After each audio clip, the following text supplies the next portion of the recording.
Bismillahirrahmanirrahim.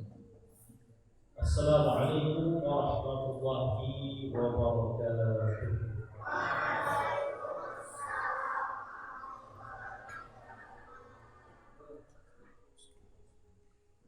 Innal hamdalillah nahmaduhu wa nasta'inuhu wa nastaghfiruh wa na'udzu billahi min shururi anfusina wa min sayyiati a'malina. Man yahdihillahu fala mudilla lahu wa man yudlil fala hadiyalah. Ashhadu an la ilaha illallah wahdahu la syarika lah wa ashhadu anna Muhammadan abduhu wa rasuluhu la nabiyya wa la rasula ba'dah. Para hadirin dan hadirat yang mudah-mudahan senantiasa berada di dalam lindungan Allah Azza wa Jalla, tidak hentinya kita panjatkan puji dan syukur kita kehadirat Allah Subhanahu wa taala yang telah memberikan begitu banyak nikmat serta karunia-Nya kepada kita, di mana kita tidak akan dapat bisa menghitung kenikmatan dan karunia yang telah Allah Subhanahu wa taala berikan kepada kita. Maka dari itu selayaknya kita banyak bersyukur dan memuji Allah Subhanahu wa taala atas semua kenikmatan yang telah Allah Subhanahu wa taala berikan kepada kita ini, yaitu dengan menggunakan kenikmatan tersebut di dalam rangka beribadah kepada Allah Subhanahu wa taala, di dalam rangka ketaatan kepada Allah Subhanahu wa taala. Insyaallah pada kesempatan malam hari ini kita akan melanjutkan kembali bahasan kitab Riyadhus Shalihin. Kita sampai pada hadis yang terakhir dari bab al-ikhlas, yaitu sebuah hadis Nabi SAW yang merupakan hadis muttafaqun alaih, hadis sahih yang diriwayatkan oleh al-Imam Al-Bukhari dan al-Imam Muslim dalam kedua kitab sahihnya. An Abi Abdurrahman Abdullah bin Umar bin Al-Khattab, dari Abi Abdurrahman Abdullah bin Umar bin Al-Khattab radhiyallahu anhuma, qala, beliau berkata, sami'tu Rasulullah sallallahu alaihi wasallam yaqul, aku telah mendengar Rasulullah sallallahu alaihi wasallam bersabda, intalaqa salasatu nafarin mimman kana qablakum hatta awahumul mabitu ila ghar fadakhaluhu. Ada 3 orang sebelum kalian yang melakukan bepergian sampai mengharuskan mereka untuk menginap di suatu tempat. Jadi memang perjalanannya lumayan jauh dan mengharuskan mereka agar singgah, istirahat terlebih dahulu di suatu tempat. Lalu mereka memasuki sebuah gua.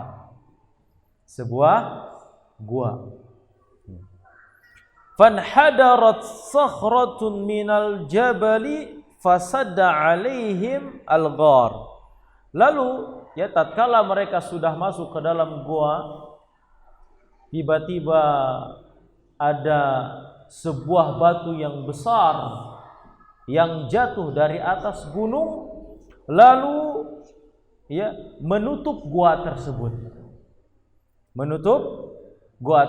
Jadi mereka terjebak. Pintunya terhalangi oleh batu besar yang jatuh dari sebuah gunung. Faqalu, lalu mereka berkata, innahu la yunjikum min hadhihi as-sakhrati illa an tad'ullaha ta'ala bisalihi a'malikum. Sesungguhnya tidak ada yang dapat menyelamatkan kalian dari batu besar ini melainkan dengan kalian berdoa memohon kepada Allah Subhanahu wa taala dengan amalan-amalan kalian.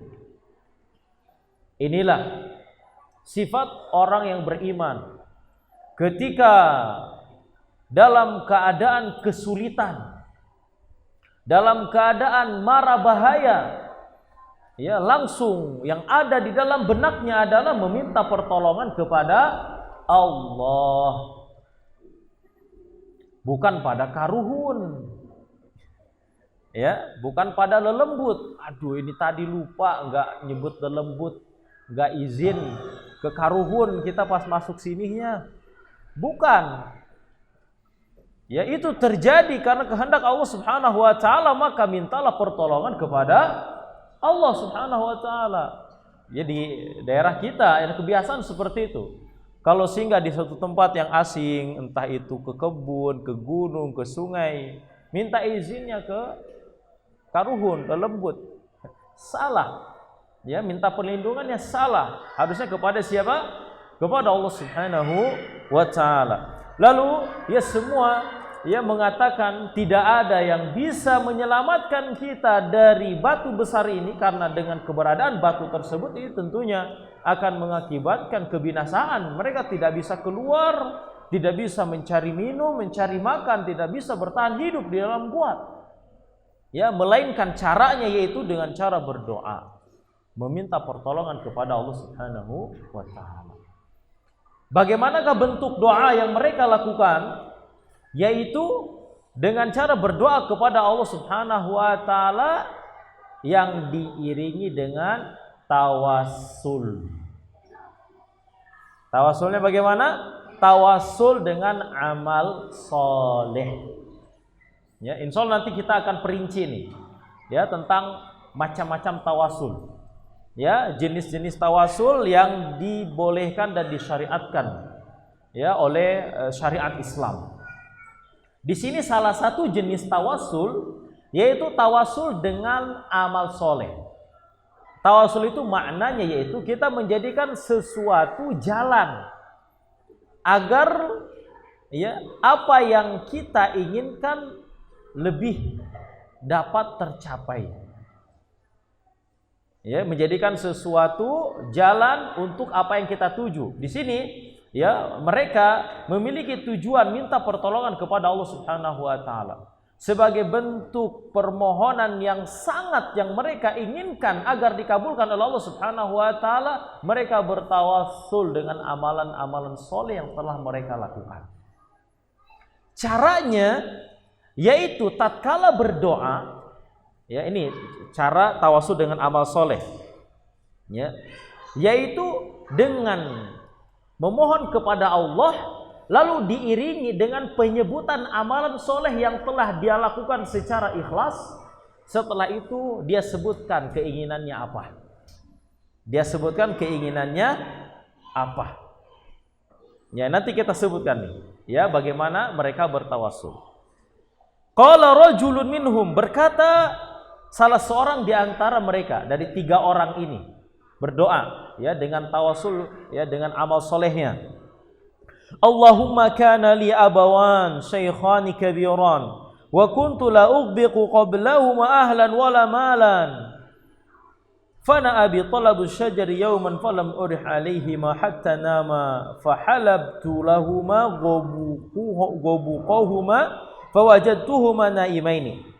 Ya Allah, sesungguhnya aku memiliki 2 orang tua yang sudah sepuh, yang sudah tua, dan aku memiliki kebiasaan ya tidak meminum ya susu hasil perasan sebelum ya mereka berdua meminumnya.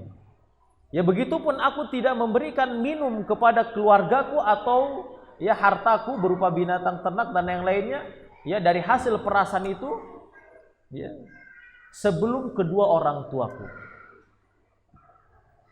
Sehingga ya suatu saat ya terjadi ketika itu ya dia mencari sebuah pohon ya dan tidak pulang ke orang tuanya, ke rumah orang tuanya, melainkan orang tuanya sudah dalam keadaan tertidur. Jadi terlambat.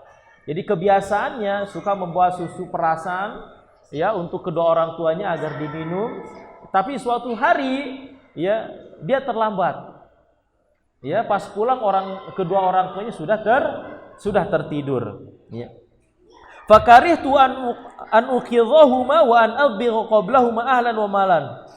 Aku tidak menyukai ya untuk memberikan minum ya susu tersebut kepada keluargaku terlebih dahulu. Begitu pula untuk diriku, aku enggak mau. Ya, dia ingin mendahulukan orang tuanya, ingin memprioritaskan orang tuanya.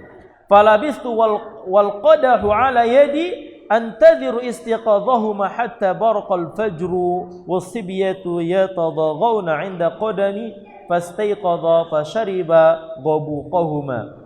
Ya, lalu aku terdiam menunggu di samping kedua orang tuanya yang sedang tidur, sementara ketika itu ya wadah yang berisi ya air susu tersebut berada di tanganku. Ya, aku menunggu mereka terbangun sampai terbitlah fajar. Terbitnya matahari.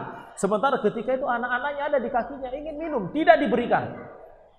Anak-anaknya ingin meminum susu tersebut, tidak diberikan. Dia tidak mengizinkan anak-anaknya untuk minum susu tersebut sebelum kedua orang tuanya meminumnya.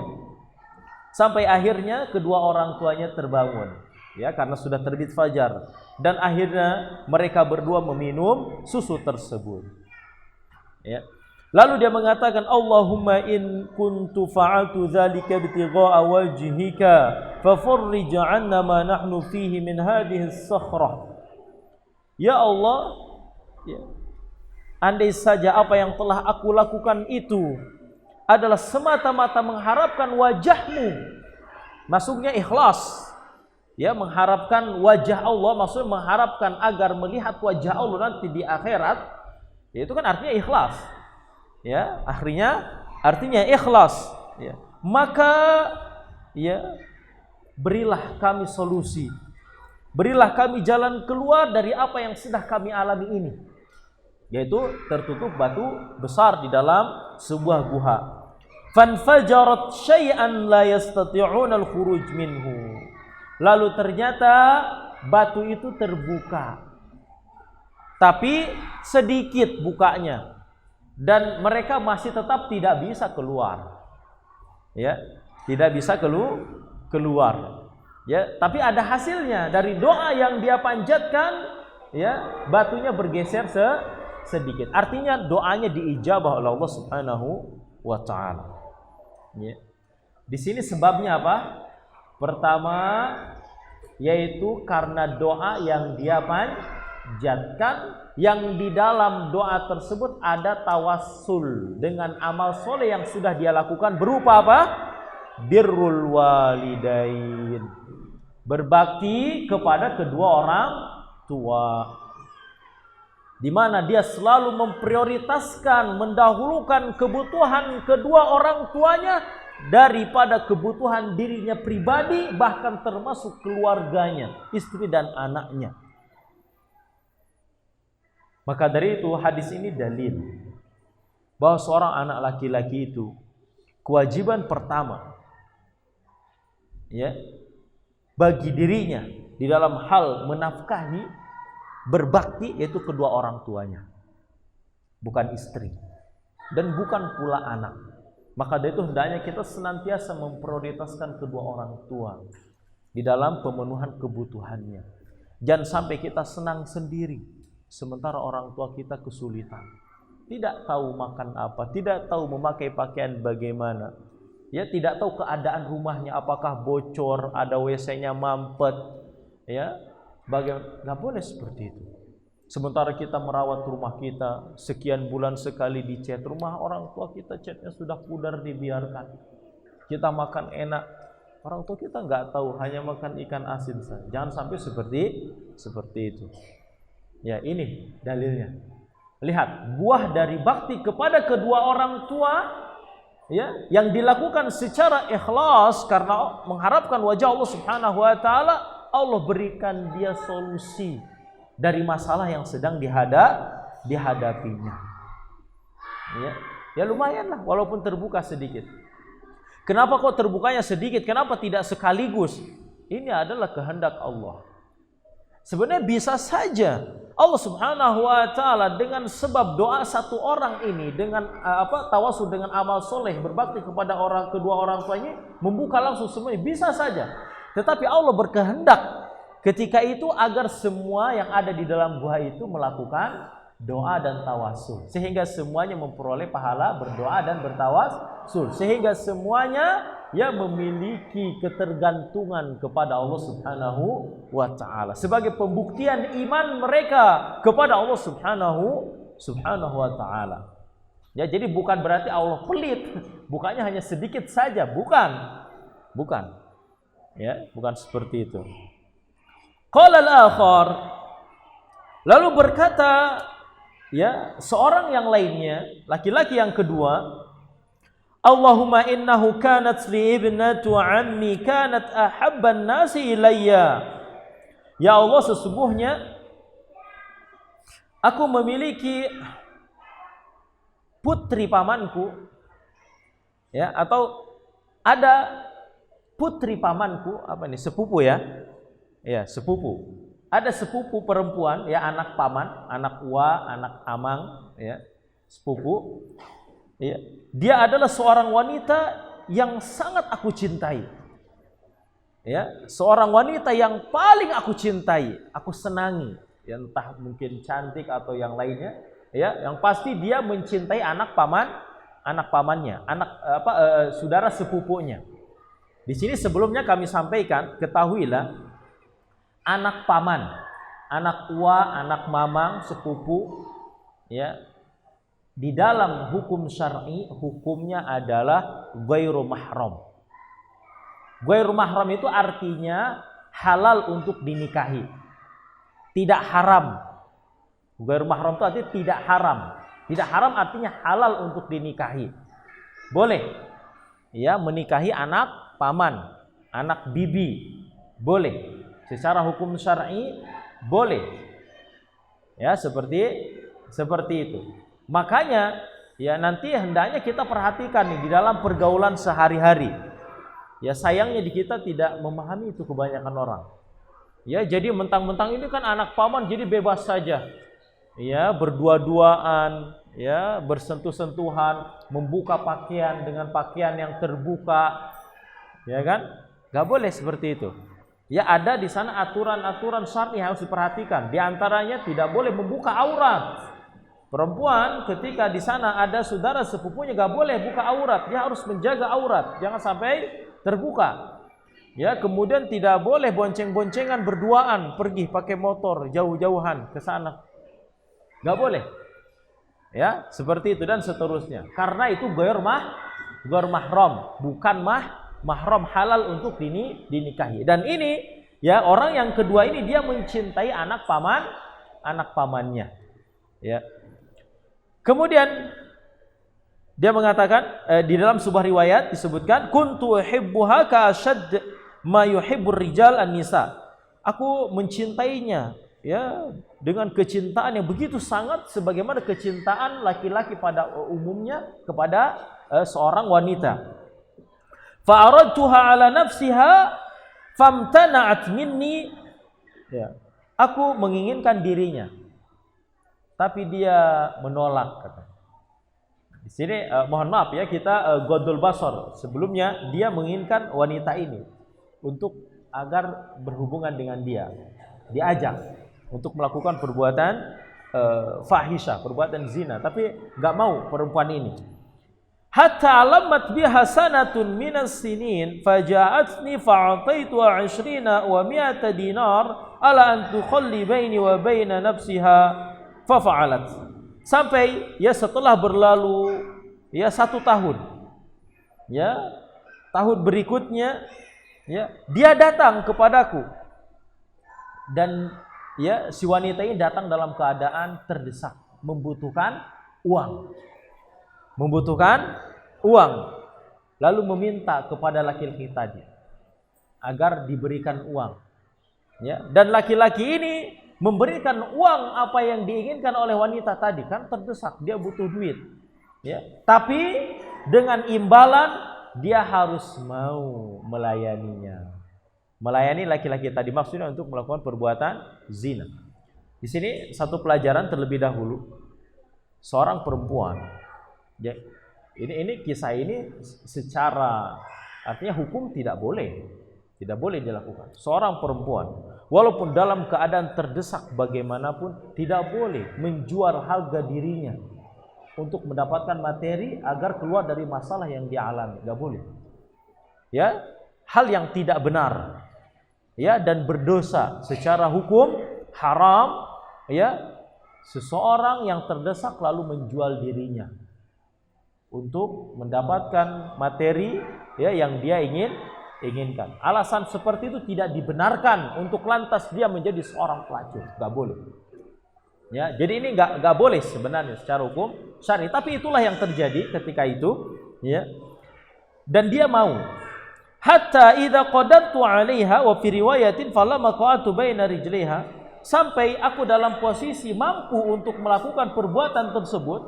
Jadi sudah siap posisinya untuk melakukan perbuatan keji yang dia inginkan. Lalu wanita tersebut mengatakan, ya, karena memang keadaan terpaksa, dia tidak ingin sebenarnya untuk melakukan hal tersebut. Lalu dia mengatakan, ittaqillah wa la tafuddal khatama illa bihaqqih. Bertakwalah kamu kepada Allah. Janganlah kamu melepaskan cincin kecuali dengan haknya. Maksudnya, janganlah kamu lakukan perbuatan ini, ya, melakukan hubungan dengan seorang wanita itu diri saya kecuali dengan hak. Dengan hak itu maksudnya dengan akad yang sah. Ya, dia hanya bisa mengatakan itu dalam keadaan terpaksa. Sebenarnya ridho dia tidak akan memberontak, tidak akan. Hanya saya dia ingatkan dia agar bertakwa, takut kepada Allah Subhanahu wa taala tatkala akan melakukan hal tersebut. Fansaraftu anha wa hiya ahabbun nasi ilayya wa taraktu adh-dhahab alladhi a'taituha.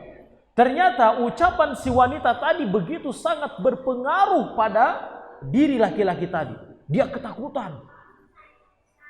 Ketakutan, benar-benar takut kepada Allah Subhanahu wa taala atas dosa yang akan dia lakukan. Ya, lalu apa yang dia lakukan? Dia pergi, meninggalkan wanita tadi dan tidak jadi melakukan perbuatan zina, membatalkan niat buruknya. Ya. Padahal wanita tadi adalah wanita yang paling dia cintai, yang sangat dia sukai. Ya. Dia pergi tinggalkan wanita tadi padahal dia udah pasrah. Ya, dan emas yang telah dia berikan dia biarkan bersama wanita tadi, diberikan, tidak diminta lagi. Ya. Lalu ya dia mengatakan, Allahumma in kuntu fa'altu dzalika ibtigha'a wajhik fafruj 'anna ma nahnu fih. Ya Allah, apabila apa yang telah aku lakukan itu benar-benar mengharapkan wajahmu, ikhlas karenamu, maka berilah kami jalan keluar atas apa yang sedang kami alami ini. Fanfajaratis sakhrah ghairu annahum la yastati'una al-khuruj minha. Lalu ternyata batunya bergeser lagi, terbuka. Hanya saja ya batunya terbuka masih begitu sempit, ya, sedikit lubang yang terbukanya, masih belum bisa untuk melewati batu tersebut. Jadi masih terjebak di dalam gua. Ya. Jadi di sini dia berdoa kepada Allah Subhanahu wa taala dengan tawasul dengan amalan soleh berupa apa? Meninggalkan maksiat yang akan dilakukan. Ya, berupa iffah, menjaga kehormatan agar tidak terjerumus di dalam perbuatan maksiat. Jadi membatalkan perbuatan buruk, ya, karena takut, karena Allah Subhanahu wa taala adalah amalan soleh. Jadi syaratnya, lihat, syaratnya ya membatalkan amalan tersebut harus karena Allah Subhanahu wa taala, kemudian ikhlas. Ikhlas karena Allah Subhanahu wa taala, ibtigha wajhi. Ya, jadi bukan karena bukan karena ingin disebut sebagai orang yang tobat, bukan. Ya, kalau ada di antara kita dulunya terkenal dengan orang yang tidak baik, ya, lalu sekarang berubah menjadi orang yang agamis, soleh, suka sholat, rajin ke masjid, ya ingat, hati-hati, ya jaga hati kita ketika kita berubah menjadi baik, meninggalkan perbuatan buruk kita selama ini, harus ikhlas karena Allah Subhanahu wa taala. Ya, seperti itu. Kemudian waqala tsalis, berkata orang yang ketiga, ya berdoa ini giliran yang terakhir, ya. Allahumma inni istajartu ujara wa ataituhum ajrahum ghaira rajulin wahidin taraka alladhi lahu wa dhahaba. Ya Allah, sesungguhnya aku pernah mempekerjakan beberapa orang, ya, untuk suatu pekerjaan. Ya, entah mungkin kalau kita contohnya dipekerjakan untuk bangunan umpamanya, ya, atau yang lainnya. Lalu aku memberikan upah mereka. Ya. Hanya saja ada satu orang yang tidak ada ketika pembagian upah tadi, ketika gajian enggak ada satu orang. Ya, tidak datang. Ya, dan gajinya itu ada bersamanya. Apa yang dia lakukan? Fasammartu ajrahu hatta kasurat minhul amwal. Lalu aku kembangkan gaji si karyawan yang tadi gak ngambil gajinya itu. Dikembangkan, ya, entah prosesnya membeli telur, lalu telur itu berubah menjadi ayam, banyak-banyak dibelikan kambing 1-2 sehingga akhirnya menjadi kambing yang banyak, terus dibelikan onta, jadi ontak yang banyak. Artinya hartanya berkembang. Sehingga berubah menjadi harta yang begitu sangat banyak. Yang tadinya, ya, dia hanya sekadar jumlah upah yang diberikan. Sekarang berubah menjadi berlipat-lipat. Bahkan di sini disebutkan, lalu kemudian faja'ani ba'dahin. Ternyata si pegawai yang tidak mengambil gajinya tadi, ya, di kemudian hari datang kepada tuannya meminta upahnya. Faqala ya Abdullah addi ilayya ajri. Wahai Abdullah, wahai hamba Allah, tunaikan, ya, untukku upahku. Mana? Dia nagih upahnya, gajinya mana? Dulu belum sempat diberikan. Faqultu, lalu aku mengatakan, orang tadi mengatakan, kullu ma tara min ajrika minal ibili wal baqari wal ghanami wal raqiq. Ya. Setiap apa yang kamu lihat di sana, ya, berupa onta, sapi, kambing dan budak hamba sahaya, itu adalah upahmu. Itu adalah upahmu, ya, gajimu itu. Ya, nyuruh diambil, itu gajimu, upahmu, ambil semua. Faqal, lalu si pegawai tadi mengatakan, ya Abdullah la tastahzi'u bi. Wahai Abdullah, kamu jangan menghinaku. Gak mungkin gajimu segitu banyak. Ya, kamu pasti menghinaku. Lalu dia mengatakan, qultu la astahzi'u bika. Tidak, aku tidak menghinamu. Ya. Fa akhadahu kullah fastaqahu falam yatruk minhu syai'a. Ya, lalu si pegawai tadi mengambil seluruh harta tadi. Ya, kambing, sapi, onta dan budaknya diambil semuanya, tidak menyisakan sedikit pun bagi tuannya yang telah mengembangkan hartanya tadi yang tadi sedikit. Jadi benar-benar diambil semuanya. Ya. Kan maksudnya harusnya tinggalkanlah sedikit, ya, sebagai balas jasa. Ini enggak, diambil semuanya dan dia tidak protes si tuannya ini. Tidak protes dan tidak menuntut, ya, saya sudah mengembangkan hartamu sehingga menjadi sekian, harusnya kamu berikan dong ke saya sekian persen. Tidak, dia ikhlaskan semuanya, diambil oleh orang tersebut. Ya, Masya Allah. Ini berat sebenarnya kalau terjadi pada diri kita. Udah susah payah mengembangkan harta orang, sudah sukses, ya, diambil semuanya, nggak dikasih sedikit pun. Ya.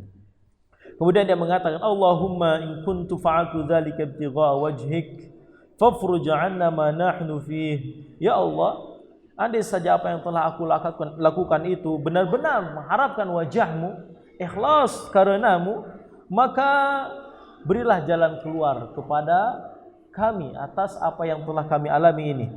Fanfajaratis sakhratu fa kharaju yamshu. Lalu batu itu bergeser lagi, ya, dan ya akhirnya mereka bisa keluar. Jadi kalau untuk yang terakhir ini geserannya lebih besar, ya, sehingga cukup bagi mereka untuk keluar dari gua tersebut dan akhirnya mereka selamat dari ya kebinasaan, terjebak dari gua. Ya, di sini amalan solehnya apa? Amalan solehnya itu memiliki sifat derma, ya, kebaikan kepada orang lain, ya, merelakan ya harta yang sudah dikembangkan ya untuk diambil oleh pemiliknya. Kemudian juga amalan solehnya itu menunaikan amanah. Ya, ini amanah, gaji orang ini amanah.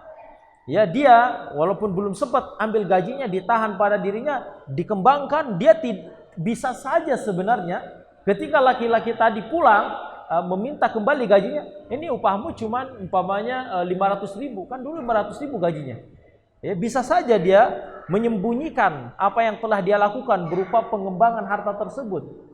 Ya tidak, tapi dia tidak lakukan itu. Sifat amanah, menunaikan amanah. Ya, itu hak orang, udah berikan semuanya. Ya. Taib kaum muslimin yang dirahmati Allah Subhanahu wa taala. Karena hadis ini berbicara tentang tawassul dengan amalan soleh, maka kami ingin sedikit membahas tentang tawassul. Jadi tawassul itu yaitu menjadikan sesuatu jalan. Ya.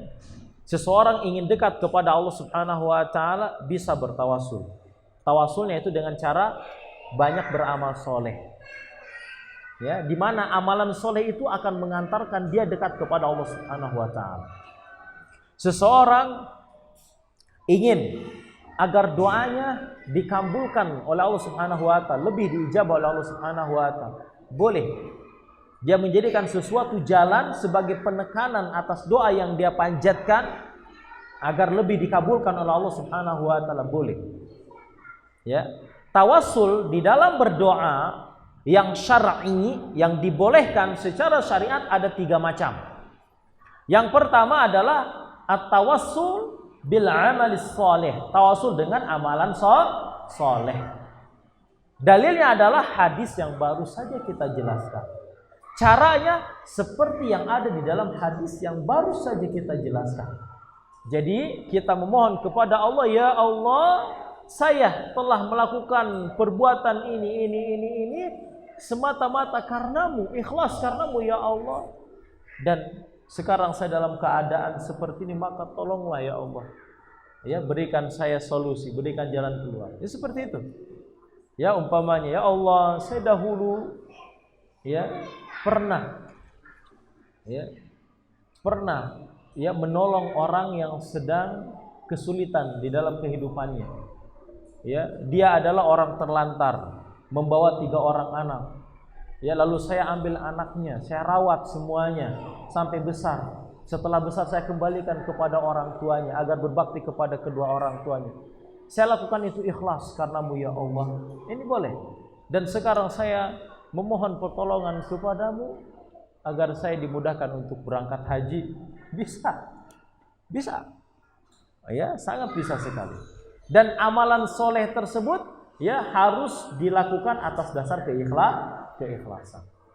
Dan inilah buah keikhlasan. Ketika kita beramal ikhlas, buahnya adalah bisa kita gunakan untuk berdoa di dalam doa-doa kita. Ya, bisa menjadi sebab doa-doa kita agar lebih diijabah oleh Allah Subhanahu wa taala. Ya, belum lagi pahala yang menanti kita di akhirat kelak. Ya, apabila kita melakukan amalan secara ikhlas. Ini tawassul yang pertama, tawassul dengan amal soleh. Kemudian tawassul yang kedua yaitu tawassul dengan asma wa sifatillah azza wa jalla. dengan menjadikan nama-nama dan sifat-sifat Allah Subhanahu wa taala sebagai wasilah. Bertawassul dengan nama-nama dan sifat-sifat Allah Subhanahu wa taala. Dalilnya adalah Al-Quran surat Al-A'raf ayat 180. Allah Subhanahu wa taala berfirman, "Walillahil asmaul husna fad'uuhu biha." Dan Allah Subhanahu wa taala memiliki nama-nama yang indah, maka berdoalah kalian dengan menggunakan nama-nama tersebut. Ya. Dan berdoalah kalian dengan menggunakan nama-nama tersebut. Caranya kita selesaikan dulu nih tentang tawassul, baru azan. Caranya yaitu ketika kita berdoa, kita menyebutkan nama atau sifat Allah Subhanahu wa taala yang sesuai dengan doa yang kita inginkan. Seperti kita menginginkan agar diberikan harta umpamanya. Kira-kira pakai nama Allah apa? Ar-Razzaq. Ya kan? Atau Al-Wahhab. Ya Razzaq. Yaitu dengan menyebut nama Allahnya. Ya, maka itu kita harus tahu arti nama-nama Allah kalau gitu kan? Ya Razzaq. Wahai Zat yang Maha Pemberi rizki. Ya. Urzuqni, berilah rizki kepadaku. Berilah aku kecukupan harta. Dan seterusnya. Ya Wahhab, wahai Zat yang Maha Pemberi, ya, berkaruniakanlah kepadaku seorang anak. Ya seperti itu. Menyebutkan ya nama atau sifat Allah Subhanahu wa taala. Wahai Zat yang Maha Pengasih, ya, yang Maha Penyayang. Wahai Zat yang memiliki sifat penyayang, rahmatilah aku. Rahmatilah kedua orang tuaku. Dan seterusnya. Itu dengan menyebut terlebih dahulu nama atau sifat Allahnya, lalu kita sebutkan doa yang ingin kita panjatkan. Kemudian tawassul yang ketiga yaitu tawassul dengan orang soleh. Tawassul dengan orang soleh ini di sini mohon difahami baik-baik. Caranya bukan dengan menyebut-nyebut nama orang soleh tersebut. Bukan dengan menyebut kedudukan atau amalan soleh yang dilakukan oleh orang soleh tersebut. Bukan. Ya. Caranya yaitu dengan kita mendatangi orang soleh tersebut, lalu minta kepada orang soleh tersebut agar mendoakan kita. Kira-kira orang yang soleh yang bisa mendoakan kita, ya, itu orang soleh yang masih hidup atau yang sudah mati? Yang masih hidup lah. Kalau sudah mati gak mungkin. Dia udah beda alam. Ya, alamnya udah alam barzah, sudah dalam urusan lain, sudah tidak bisa lagi berhubungan dengan manusia yang sudah hidup, sudah tidak bisa lagi. Dan sudah tidak bisa lagi melakukan amalan-amalan termasuk berdoa, gak bisa. Ya, maka dari itu tawassul yang benar yaitu ya tawassul dengan orang soleh yang masih hidup, kita datang kepadanya minta agar didoakan. Ya, wahai fulan, tolong doakan saya agar saya diberikan keistiqomahan, agar saya dimudahkan dalam urusan saya. Jadi datang ke orang, nanti orang tersebut saya doakan kamu mudahan Allah memberikan kemudahan kepada. Jadi seperti itu, minta didoakan. Ya, jadi bukan ketika kita sendiri berdoa ya demi dengan menyebut nama umpamanya Syekh Abdul Qadir Jilani, ya wali fulan, ya kiai fulan, habib fulan, bukan seperti itu. Dengan kedudukan nabi, kedudukan para sahabat, bukan seperti itu caranya. Tapi datang ke orang soleh yang memang kita menurut sangkaan kita soleh. Menurut sangkaan kita adalah orang soleh. Kenapa? Karena orang soleh itu kan biasanya sedikit dosa, ya lebih dekat kepada kesucian jiwa, sehingga dengan ya sedikitnya dosa, kesucian jiwa dan fikih ya tentang cara berdoa yang benarnya dia tahu, ya jadi kemungkinan diijabahnya bisa jauh lebih besar. Kalau kita yang berdoa, boleh jadi dalam tubuh kita ada harta haram, boleh jadi cara berdoa kita salah.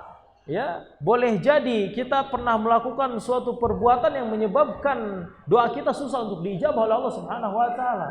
Jadi datang ke orang soleh, boleh. Ya, seperti itu. Wallahu taala a'lam bishawab. Mudah-mudahan bisa dipahami apa yang telah kita sampaikan. Kita jeda dulu sampai di sini kajiannya, kita lanjutkan setelah azan Isya dikumandangkan. Barakallahu fikum. Assalamualaikum warahmatullahi wabarakatuh.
Bismillahirrahmanirrahim. Alhamdulillah wassalatu wassalamu ala Rasulillah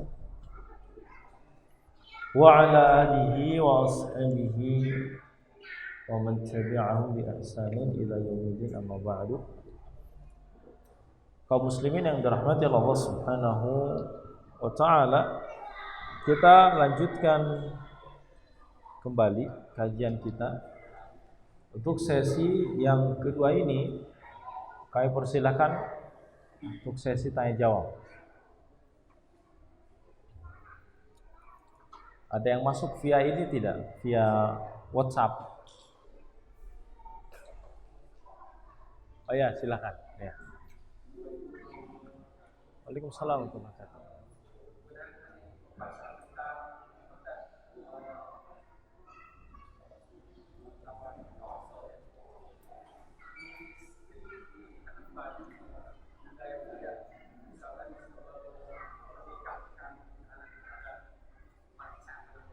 Maca.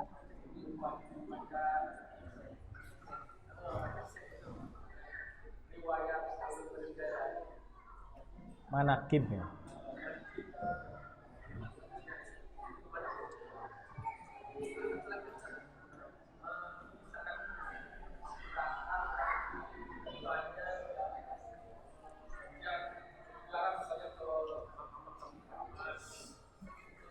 Ya. Agar doanya diijabah ya. Baik. Ada dua pertanyaan yang memang realita ya, fenomena yang terjadi di masyarakat kita, yang memang perlu untuk kita jelaskan dan kita tinjau secara hukum syar'inya, apakah perbuatan tersebut dibolehkan secara syar'i atau ternyata perbuatan tersebut dilarang. Ya. Yang pertama tentang sebuah kegiatan membaca manaqib Syekh Abdul Qadir Jilani. Jadi di sana ada kitab Manaqib Syekh Abdul Qadir Jilani. Itu kitabnya itu kan isinya sanjungan-sanjungan yang menyebutkan keutamaan-keutamaan Syekh Abdul Qadir Jilani. Ya. Di masyarakat kita itu dijadikan sebuah ritual. Ya. Di antaranya dibaca sebelum acara nikahan atau nanti di malam tertentu, atau biasanya di sebagian tempat dirutinkan setiap malam Jumat ada pembacaan Manaqib Syekh Abdul Qadir Jilani. Itu suatu hal yang terjadi di kampung kami pula seperti itu. Apakah hal tersebut dibolehkan atau tidak? Ya, maka jawabannya tidak boleh. Ya, itu dia salah satu jenis tawasul yang terlarang. Ya, dengan memuji-muji keutamaan-keutamaan, kedudukan, amalan soleh orang soleh yang sudah mati, sudah meninggal. Kalau Syekh Abdul Qadir Jilaninya, masya Allah, seorang ulama yang sangat luar biasa, ulama Ahlus Sunnah wal Jamaah. Ya, tapi sayang, ya orang-orang ya yang mengaguminya, ya itu berlebihan di dalam mengaguminya, ya gulu di dalam memuji, ya sehingga masuk melakukan sebuah ritual-ritual yang tidak diajarkan oleh Allah Subhanahu wa taala dan Rasulnya sallallahu alaihi wasallam. Ya, biasanya di kampung kita itu terjadi memang karena tidak mengerti. Kitab manaqib itu apa itu enggak mengerti juga. Ya, hanya sekedar dibaca. Belum lagi masalahnya adalah ya seiring dengan pembacaan manaqib Syekh Abdul Qadir Jilani, di sana ada keyakinan-keyakinan yang sifatnya khurafat. Sifatnya khurafat, seperti meyakini bahwa Syekh Abdul Qadir Jilani hadir ya di majlis tersebut, atau meyakini bahwa Syekh Abdul Qadir ini memiliki kemampuan nanti di akhirat ya akan dapat mengangkat orang dari neraka dan seterusnya. Jadi ada hal-hal yang begitu sangat berlebihan ya dinisbatkan kepada Syekh Abdul Qadir Jilani. Padahal Syekh Abdul Qadir Jilani berlepas diri dari semua apa yang diklaim, dari semua apa yang dituduhkan kepada beliau. Ya, beliau tidak pernah sekalipun menganjurkan, menyarankan kepada orang-orang yang mengikutinya untuk melakukan hal-hal tersebut. Ya, terlebih lagi memang itu nggak ada dalilnya. Nggak ada dalilnya baik itu dari Al-Quran atau Sunnah Nabi Shallallahu Alaihi Wasallam. Ya, jadi itu tidak boleh, tidak ada. Ya. Kemudian yang kedua dengan kegiatan ziarah kubur. Ya.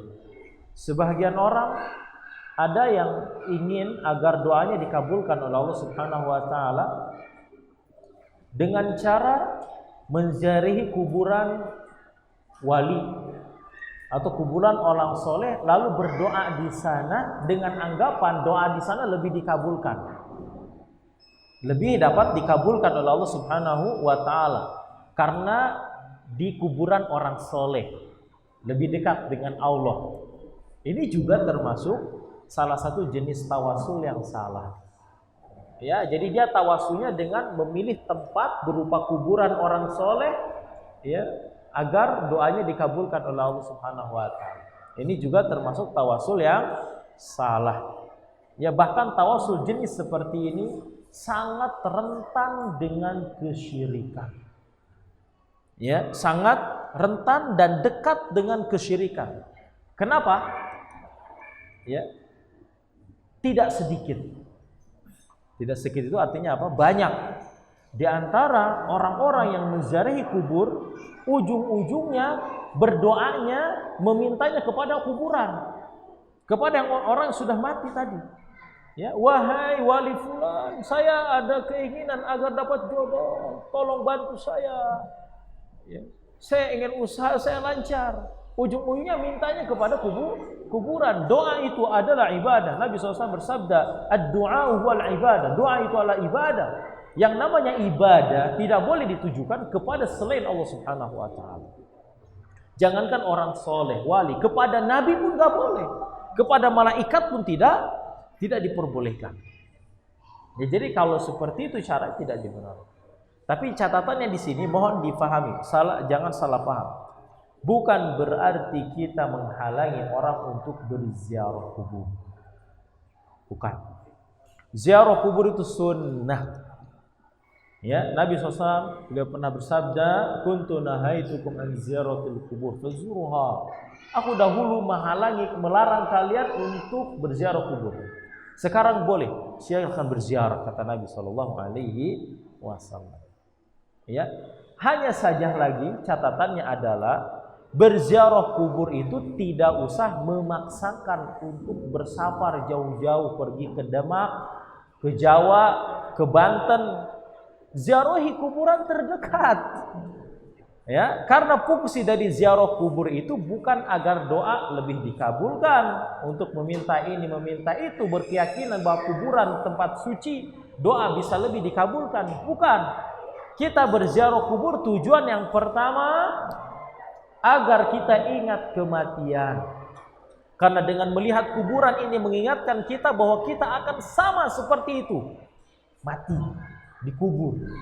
Yang kedua yaitu untuk mendoakan orang yang berada di bawah kubur, orang yang meninggal tadi, yaitu dengan berdoa kepada Allah agar Allah mengampuni, merahmati orang yang ada di dalam kubur, bukan meminta berdoa kepada orang yang ada di dalam kubur. Karena orang yang ada di bawah kubur, mereka sebenarnya begitu sangat membutuhkan doa kita kepada Allah agar dia diampuni dan dirahmati.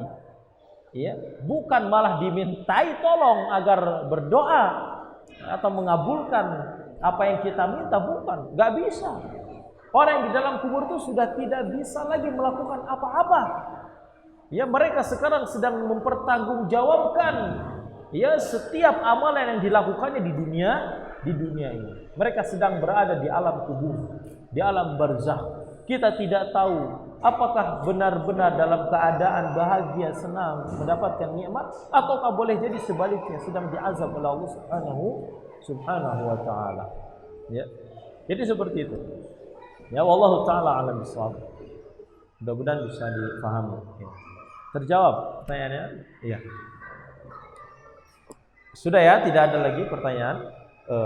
Mungkin itu yang dapat kami sampaikan. Ya, mohon maaf apabila apa yang kami sampaikan ada hal yang tidak berkenan, tidak sesuai dengan apa yang difahami oleh masyarakat ini sebelumnya. Ya, tugas kami hanya menyampaikan kebenaran. Tugas kami hanya ingin menyampaikan syariat Allah Subhanahu wa taala dengan sebenar-benarnya, dengan merujuk, melihat kembali kepada dalil-dalil berupa Al-Quran dan hadis-hadis Nabi SAW, dengan harapan bahwa kita beragama itu benar-benar benar. Ya, seperti apa yang Allah inginkan, seperti apa yang diajarkan oleh Nabi SAW, sehingga hal tersebut dapat mengantarkan kita menuju surga Allah Subhanahu wa taala. Sampai di sini, terima kasih. Kita tutup dengan doa kafaratul majlis. Subhanakallahumma wa bihamdika asyhadu an la ilaha illa anta astaghfiruka wa atubu ilaik. Assalamualaikum warahmatullahi wabarakatuh.